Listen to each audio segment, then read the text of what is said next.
هوښیار او شاترینه. یو پاچا وه. د پاچا دوې ماینې وې. د یوې ماینې اووه زامن وه. د بلې ماینې څخه یې یو زوی درلود چې هوښیار نومېده. هوښیار تر ټولو ورونو پر پاچا خورا ګران دی، ښه یې نازوي او دی هم خورا هوښیار هلک دی. پاچا به تل په ده د پهلوانۍ کارونه زده کول. خورا زورور زلمی و. څه سر دې ګرځوم د پاچا اجل پوره و، ناروغه سو چې مړ کېدی وصیت یې وکړ چې زما پر ځای د هوښیار کښېني. پاچا مړ سو، هوښیار یې پر ځای کېناست. دې ورونو یې فکر وکړ چې د بابا په ژوند هم دی پر بابا ګران و او اوس هم دی د بابا پر ځای کېناست. یا د ده یوه چاره په کار ده چې وسي او په پټه یې باید چاره او علاج وکړو، ولې په ښکاره خلک پر ده ولاړ دي. بس هوښیار د میلې او ښکار په بانه غره ته بوت. یو ځای یې په شیله کې اتاق ونیو چې د غره لمنې ته سره ووتله. هوښیار یې په منځ کې دی، د ده فهم نسته. یو وار هغه مشر ورور په چپلاخه وواهه، د هغې بلې خوا هغه بل په څاپېړه وواهه، د دې بلې خوا د بل ورور په لغته وواهه. هوښیار خو پهلوان لوی سوی و، نو هر یو چې به یې پورې واهه 2 ګزه هاخوا ته به غوځار سو. خو بیرته تر اتاقه راورسېدل، مګر هوښیار پوه سو چې ورونه مې په مرګ پسې دي. نو پر آس سپور شو. آس یې د کور پر خوا را رهي کوي. کور ته راغی، مور ته یې دا قصه وکړه چې ورونه مې وژني، نه مې پرېږدي. هر وخت چې وي که اوس مقابله ورسره کوم هم ښه نه دی ښه. اولنو متل کړی دی، وایي ورور وژلی ښه دی که ګومل پرې ایښی ښه دی. وایي ګومل پرې ایښی ښه دی نه ورور وژلی. یا نو زم دا پاچاهي او خاني و دوی ته پاتې، زه یې نه کوم ته حق راپل که. بل شی نه وړم، یو مې دغه آس دی، یو مې د پلار توره ده. مور یې ورته ویل چې ښه دی زویه، پر خدای مې سپارلی، هر ځای چې یې خدای دې مل سه، زه به دلې یوه ګزاره ورسره کوم. څو بیا ستا درک معلومیږي او د ځای خاوند کېږي. لنډه دا چې پر خپل آس سپور سو، د پلار توره یې راواخیستله. مور یې دعا پسې وکړه چې ځه زویه، هر ځای چې یې شا د ځمکې ته مه ورځه، پر دښمن د لاس بر اوسه. هوښیار را رهي سو، پر لارې چرت وهي چې چیرې ولاړ سم. یو داسې یار مې پیدا کړی وای چې په زور او پهلوانۍ کې زما جوړه وای. خو چرت یې وواهه، باره یې وویل چې زما ګور کوم. ادم خان مټخیل دی، زم به هغه ته څه سر د ګرځوم. مخ د پېښور پر خوا را رهي سو. هله دا دی د ادم خان مټخیل وطن ته راورسېده. آس یې وږی دی، باره یې د ادم خان شپېشتو ته ایله کوي. خبر نه دی چې دا شپېشتې د ادم خان دی او د ادم خان نو دورې دي چې هر سړی پر ځینې وهي. بلو راغی ویل ځوانه، د ادم خان د مرګ دی اورېدلې دي که څه چې آس دې پر خپل سر شپېشتو ته ایله کړی دی. هوښیار ورته وویل څه وکم، آس مې وږی دی. بلو خان یو څه تر خوله تیری ورته وکړي. هوښیار پر مړوند کوي او بلو خان یې پورته کوي، د ځمکې یې وویشت. 2 ساعته بې سوده وه چې راپورته سو او د ده زور پهلوانۍ ته ډوب ولاړ. زیاتره یې څه ونه ویل، برابر ولاړ. ادم خان ته یې دا کیفیت ووایه چې داسې ځوان دی، زه یې غوځار کړم. آس یې په خپل سر شپېشتو ته ایله کړی دی او تا ته یې هم بد ویل. ادم خان ویل آس خو یې لا خیر مسافر دی، پروا نه لري، مګر پیشرونه ولې وهي او بد ولې وایي.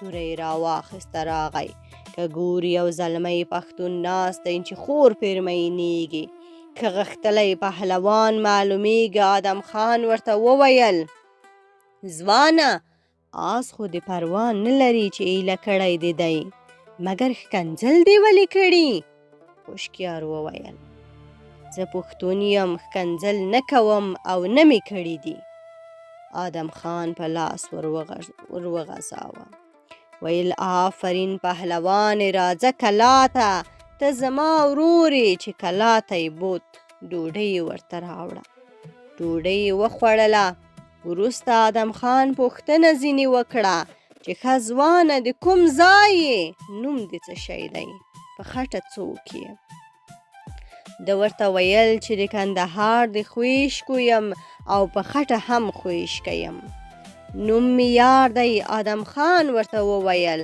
چې زه 40 ملګري لرم ته هم زما ملګری یې باره دی تا خوشکیار بولی بس دی په خوشکیار مشهور سو د پهلوانۍ نوم یې په ګردو مټخیلو کې ولاړ لنډه دا چې آدم خان او خوشکیار خورا سره ګران دي څو عمر بعد یوه شپه خوشکیار شاترینه په خوب ولیدله چې په ترینانو کې د یوه غټ ترین لور وه او خوشکیار یې لا د مخه د ښایسته اوازه اورېدلې وه او د شاترینې پلار د خوشکیار پلار ته خط لیکلی وه چې زما لور ستا د زوی ده ده په خوب ولیدله په دغه خوب کې شاترینې خپل ځای ور وښود چې زه د پلاني لور یم خوشکیار په دغه خوب کې زړه پر بایلو پر مین سو سهار چې د خوبه راکېناست بڼه یې پر بل ډول اوښتې ده چورت اخیستی دی آدم خان چې ورته وکتل خوابده یې په خیال ورغی باره یې پوښتنه ځینې وکړه چې خیر خدای ولې خوابده یې د غږ نه ورته وکړي آدم خان یوه پیغله خور درلوده فکر یې وکړي چې بې کوره دی البته په کور او کډه کې به چرت وهي باره یې ورته وویل چې خوشکیاره ما خپله خور نازو تا ته درکړې ده ده ورته ویل چې پر ما دې لکه چې د یوه مازې پښتانه خیال وکئ زه په خور یاري او اشنایي نه کوم ستا خور زما خور ده زه یې نه کوم زما دا راستۍ ملګري ده سلامت اوسي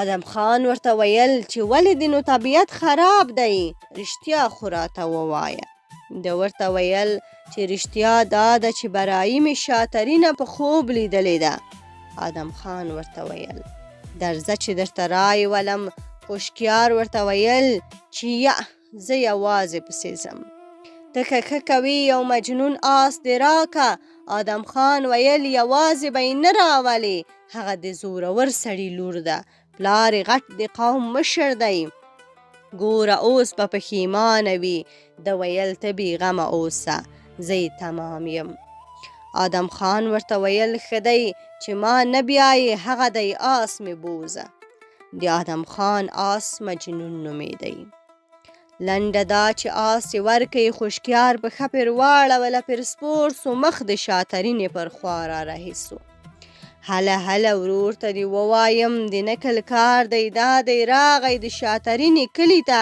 د یوې بوډۍ کره ورغی بوډۍ ته یې یو مټ طلاوې ورکړې چې ته به د شاترینې درک و خرک په لاس راکوې بوډۍ ورته وویل چې دا خو اسانه خبره ده زه په خپله هره ورځ ورځم د ګلانو دستې جوړوم وروړم یې مګر دا دی چې شاترینه خو یې کرم خان ته ورکړې ده اوس یې نو د واده شپې دي د واده کاروبار یې جوړیږي ودوي یې خوشکیار هم خوابدی سو او هم یې قهر راغی چې زما د مرګ یې اورېدلي خو بوډۍ ته یې ویل خیر دی زه به یوه دسته د ګلانو در جوړه کم ور یې وړه چې څه وایي بوډۍ ویل ښه دی د دستي یوه د ګلانو ګېډۍ ور جوړه کړه خط یې ولیکئ چې زه خوشکیار یم چې ستا پلار ته ماته راکړې یې ما زړه در باندې بایللی دی پر تا مین یم سر مې پر تا ایښی دی څنګه یې کوې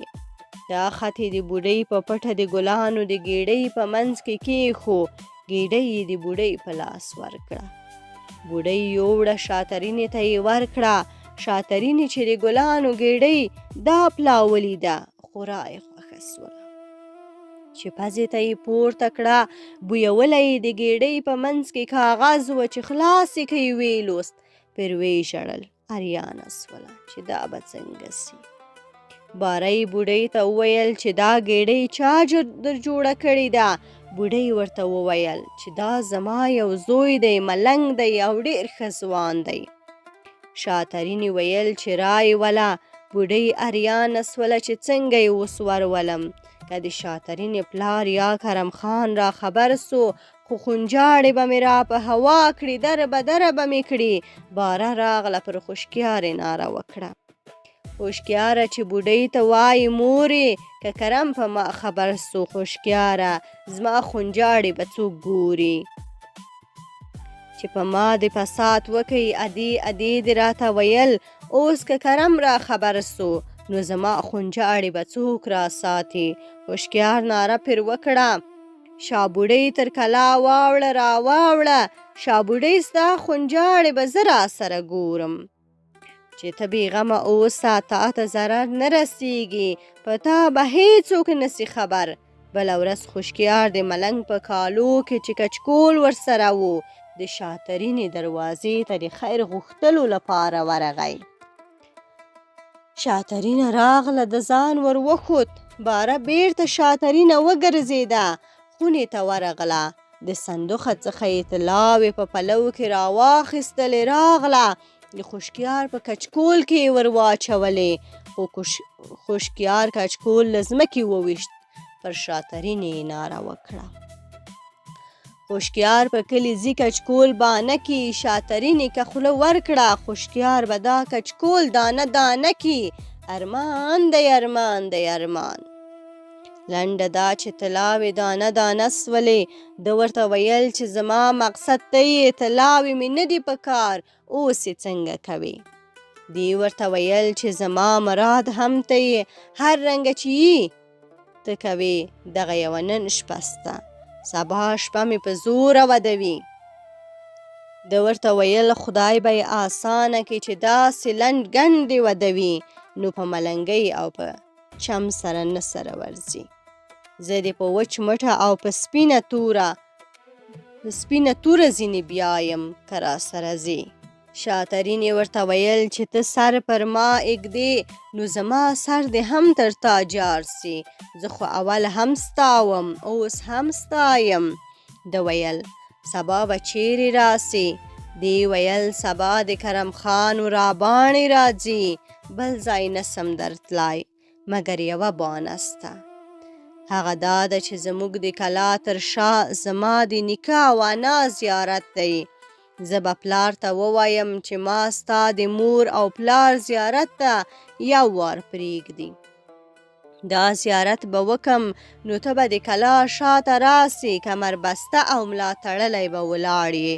چې زه درغلم نو سره ځو به. توکل پر خدای دی. خوشکیار ورته ویل چې بېغمه اوسه، نه به مو وژني. زه هم نر پښتون یم، ښځه نه یم، اول ښه دی. خوشکیار بیرته راغی د بوډۍ کره. ګوډرۍ یې وغورځوله، خپل کار یې سم کړي. ماښام یې مجنون ښه موړ کړي چې سهار سو. د غرمې خواته د کرم خان ورا راغله. شاترینه یې پر تخت کېنوله، سرور او ښادي ده، اوس یې ودوي. خوشکیار هم زیارت لره راغی، یو ګوښه ځای ودرېدی. دلته شاترینې پلار ته وویل چې بابا جانه زه خو ودېږم، او دغه د نیکه او انا زیارت مې ونه کوي. بیا خدای خبر کله راسم.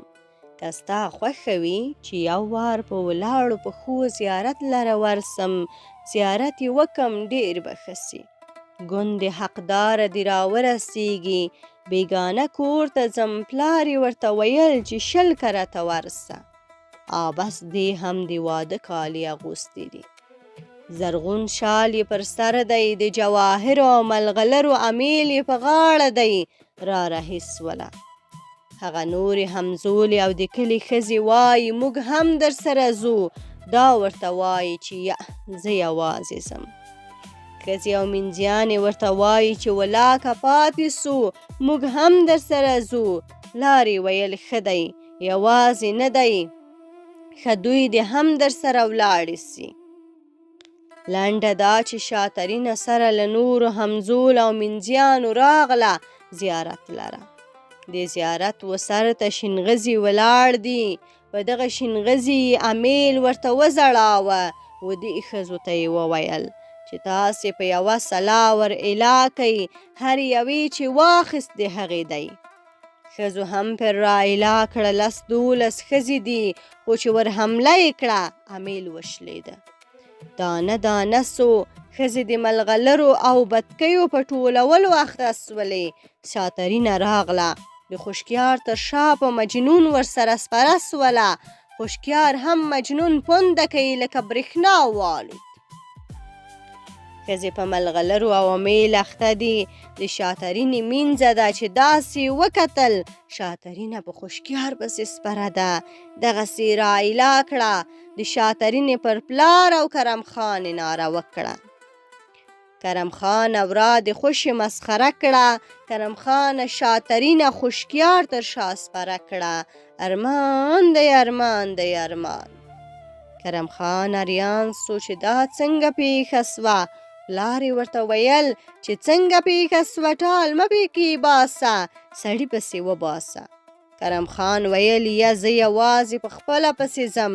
خوشکیار دوی لا تر سترګو نه دي نهام سوي. خوشکیار آس سوکه سوکه وهي. شاترینې ناره پر وکړه. خوشکیاره ته چې زما په غېږ کې رېږدې، که لښکر د کرم راغی.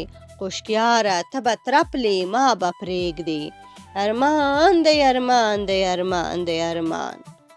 خوشکیار په جواب کې ناره پر وکړه.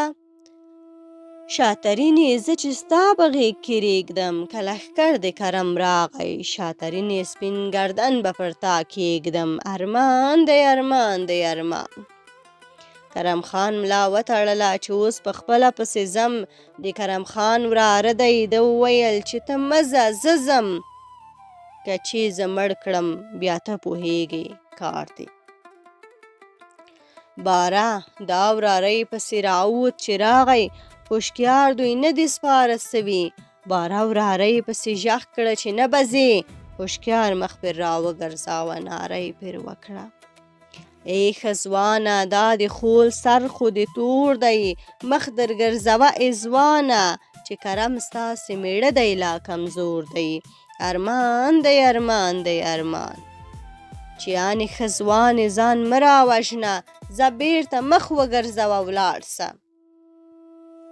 کرم خان دې پخپله راوباسه، موږ هم دا یو کرار ځو. د تېښتې کار نه دی، دا د تورې کار دی. د کرم وراره بېرته راغی چې نه کېده. کرم خان هم لوی پهلوان او توریالی ځوان دی. باره یې توره راواخیستله، پر آس پسې راسپور سو، پر مټانو یې تو کړه. خو هله هله دا دی پسې راورسېدی چې داسې وخوشکیار ته وکتل. دا د ده صورت او پنډۍ او لیندۍ یې ولیدلې او د ده سترګې او بریتونه یې وکتل. باره یې پرتم او ستاره پر ولوېده. د آس څخه ښکته سو، صورت یې ریږد واخیست، خو ناچاره سو. توره یې د تیکې څخه کش کړه. آس یې پر خوشکیار ور وبوسکاره، باندې ور ریندۍ کوي. شاترینه هلته ګوښه ناسته ده. کرم خان پر خوشکیار توره ور وغورځوله. خوشکیار د ډېرې چسپاندۍ او چالاکۍ او پهلوانۍ څخه ځان کوږ کوي. د مجنون تر ګېډه یې ځان ویوست، بېرته پر آس سپور سو. د کرم خان توره خطا ولاړه. خوشکیار واری کوي او پر شاترینې ناره کوي. شاترینې د خاصې تر پلو ګوره، د کرم واری د تیر سو. شاترینې د خپل یار واری ته ګوره. ارمان دی ارمان دی ارمان. لنډه دا چې توره یې ورسره لښته کړه. کرم خان یې پر دغه نیمې پر نرۍ ملا وواهه. توره هېڅ تر ولوېده، نور بدن یې لاندې ولوېدی. دوښې پر آس پاتې سولې. آس توره وخوړ. د کرم خان دوښې پر باندې مخ د کلا پر خوا یې لا کړه. شاترینې ناره پر وکړه. کرم خانه ته شپانه غیلې دې پووې، دوښې دې اوس کرنګ پر کوپۍ یووړې. ارمان دی ارمان دی ارمان. شاترینه په بېغمه زړه خوشکیار تر شا سپره کړه. مخ د آدم خان پر کلا، اوس نو د آدم خان کلا نږدې ده. کرار کرار راځي. لنډه دا چې د آدم خان کلا ته را نږدې سو. د آدم خان د کلا د مخه د آدم خان پیاز دي کرلي دي، تازه یې اوبه کړي دي، لندې خټې دي. شاترینه ورته وایي چې په دغه مامته کې آس در رهي که، دغه لار لنډه ده چې ژر کلا ته ورسیږو. خوشکیار یو وار آس پکښې هی کوي، خټې وې، بیرته یې د آس چلو را وګرځاوه.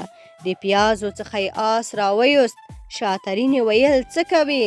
ولې دې د آس چلو بیرته را وګرځاوه؟ خوشکیار ناره پرې وکړه. که په مټې نن زما زړګی په مټې، خلک به تهمت را باندې وایي، د آدم پیازې منډلې دي په خټې. ارمان دی ارمان دی ارمان، چې خلک به تهمت را باندې وایي چې خوشکیار بیریدی او د بیرې پر دغه لنډه لار دا دی رهي سوی دی، ګرده پیازې په خټو منډلې دي. لنډه دا چې خوشکیار شاترینه د تورې په زور راوستله. دا دی د آدم خان کلا ته ننوتله. آدم خان و بلو میرو نورو یارانو ستړي مسې ورته ورکړه. روغبړ یې سره وکئ. خوشکیار ته یې آفرین ورکئ. خوشکیار د خپل نکل ټول آدم خان ته وکئ چې کرم خان مې مړ کئ، دوښې آس کور ته وروړې، دوی نو پرېږده دلته. د کرم خان دوښې څه شوې؟ هلته د کرم خان آس کور ته ورغی. دوښې یې پر باندې دي، نور تن یې نسته. باره دا وضعیت یې چې تر برو ولید ډېر وشرمېدله. دستي دغه مشرانو یې ږغ سره وکئ چې خوشکیار داسې ژړله راواړوله. یو خو یې په سپینه ورځ ناوې او ښځه د واده او را د منځه څخه راڅخه بوتله. دوهم یې کرم خان پر دې بیر کړی دی چې دوښې دا دی تن یې نستی، یا نو زموږ ژوند دې هم ورک سي. دستي لښکر جوړ کړ، تورې راواخیستلې، دا دی را رهي سوله. هله هله دا دی د آدم خان کلا ته راغله، پر کلا شاوخوا را وګرځېدله. خوشکیار ستړی دی، بیده دی. د آدم خان پلار چې راووت، دا کیفیت و لښکرې چې یې ولید، بیرته کلا ته ننوت. پر آدم خان یې ږغ وکئ چې خوشکیار ستړی دی، بیده دی. د کرم خان لښکر پسې راغلی دی، دا نو بېتا نه کېږي. ور ووځه چاره یې کوه چې تر تربرو مو رنګ ژیړی نه کي، چې وایي خوشکیار په یوه سر شاترینه د بسته قومه څخه راوړه او اوس یې د آدم خان د کلا څخه بیرته ځینې بوتله. آدم خان ویل بابا بېغمه اوسه، نه به یې راڅخه وړي. د روه پر مجنون سپور سو، توره یې وکښله، بلو میرو ورسره دي، په لښکر راګډ سو. داسې د وینو چړ یې پې ویوست چې توبه. آخر ته لښکر د خدای پار ورته ونیو چې توبه مو ده، پر خپل لتړله ځو، نور جنګ نه کوو. آدم خان هم بیرته توره په تېکې کړه. هغه پاتې لښکر ولاړ، قسم یې پې وکئ چې بیا به نه راځي. خوشکیار و شاترینه دلته د آدم خان په کلا کې سره کور و کهول سولو بس.